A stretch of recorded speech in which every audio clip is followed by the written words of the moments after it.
There's a corpus of hadith, a small collection of hadith that we call in Arabic the Madar al-Islam. Madar al-Islam means that these hadith are so principal to our tradition that we can say that the whole of Islam revolves around these few hadith. And from these, the most preeminent of these hadith or these prophetic traditions is the hadith of the Prophet Muhammad sallallahu alayhi wa sallam, إِنَّمَا الْأَعْمَالُ بِالنِّيَّاتِ. The actions are but by intention. And so each and every single one of us must have had an intention to come to this gathering. The intention behind the organisers for organising it, the intention for participating in this event held by the ISOCs and other events. But one of the manifestations of intention, our teachers tell us, if that someone has what we call an azima, like a firm intention that God, Allah subhanahu wa ta'ala, will change the cosmos to fulfill that intention. And so the manifestations of intentions aren't just that which benefits the self, but then overflows to other people. An example of that is, I'll tell you just a couple of stories before before I speak about what I want to speak about, is that we hear two stories from some of our teachers.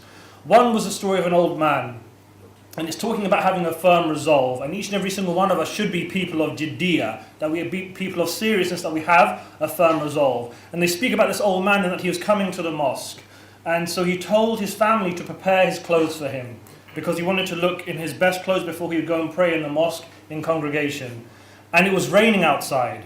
And when it was raining outside, his family said to him that you're old, you're excused, you don't have to attend praying the mosque. But he was someone who had, like we're talking about what? An intention, a firm resolve. And his resolve was to go and pray in the mosque. And so when he came out and he was walking towards the mosque, he slipped.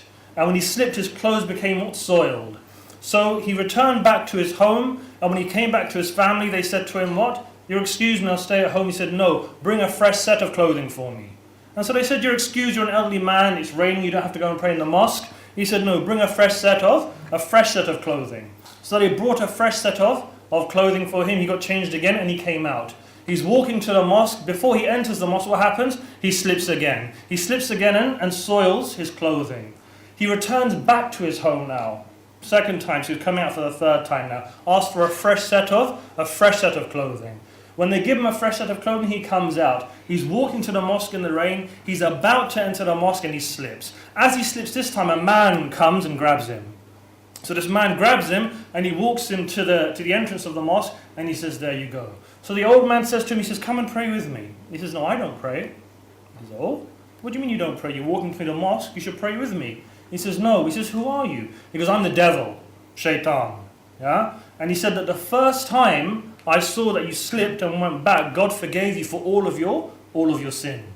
He said the second time you came and I saw that when you slipped and went back, I saw that God forgave the sins of everyone of this locality. And he said the third time I feared that God would forgive everyone their sins, so I grabbed you to make sure you get to the mosque. This is an example of what? Someone's intention manifesting, not just benefiting himself, but benefiting those around him. The reason I'm talking about this is I believe it's because of your sincere intentions that actually I'm not going to be speaking today, which has made me happy somewhat.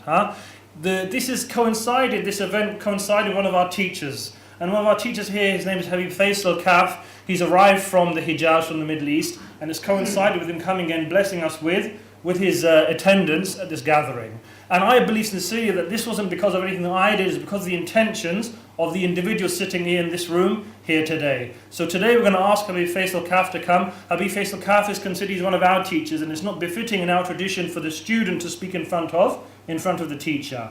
Likewise, Habib Faisal Al-Kaff, he studied with many luminaries, from amongst them Habib Umar bin Hafid, who he's had the sohbah, the companionship with, for over 16 years. And so we're blessed and we're honoured to have him come to spend time in Royal Holloway College.